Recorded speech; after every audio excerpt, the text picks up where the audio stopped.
ஆசீர்வதிக்கப்பட்ட இந்த காலை வேளைக்காக கர்த்தரை ஸ்தோத்தரிக்கிறேன்.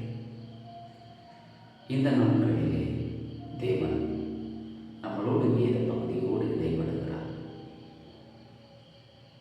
யோவான் சுவிசேஷம் 2ஆம் அதிகாரம் அதில் 25வது வசனத்தை வாசிப்போம்.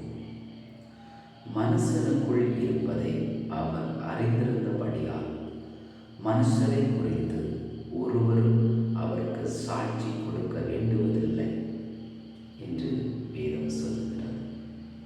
பிரியமான கர்த்தருடைய பிள்ளைகளே, இந்த நாட்களிலே தேவன் நம்மளை அறிந்திருக்கிறார். நம்முடைய பாடுகளை அறிந்திருக்கிறார், நம் வேதனைகளை அறிந்திருக்கிறார், நம் சமாதான கேடுகளை அறிந்திருக்கிறார், நம்மளை குறித்து முழுவதுமையாகவே அறிந்திருக்கிறார்.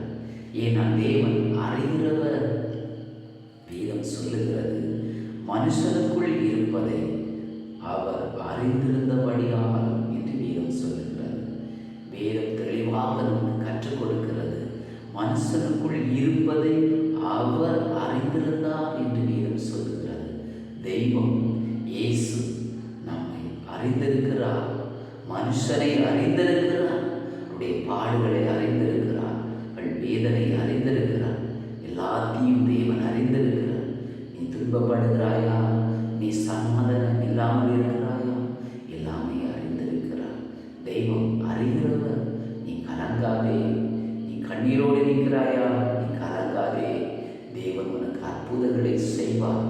எந்த பிரச்சனையில் இருந்தாலும் சரி, தேவன் உனக்கு இன்றைக்கு ஒரு அற்புதத்தை அவர் தேவன் செய்வார். நீ பயப்படாதே, கலங்காதே, திகைந்து போகாதே, துவைந்து போகாதே. தேவன் என்னை அறியவில்லையோ என்று நீ நினைக்காதே.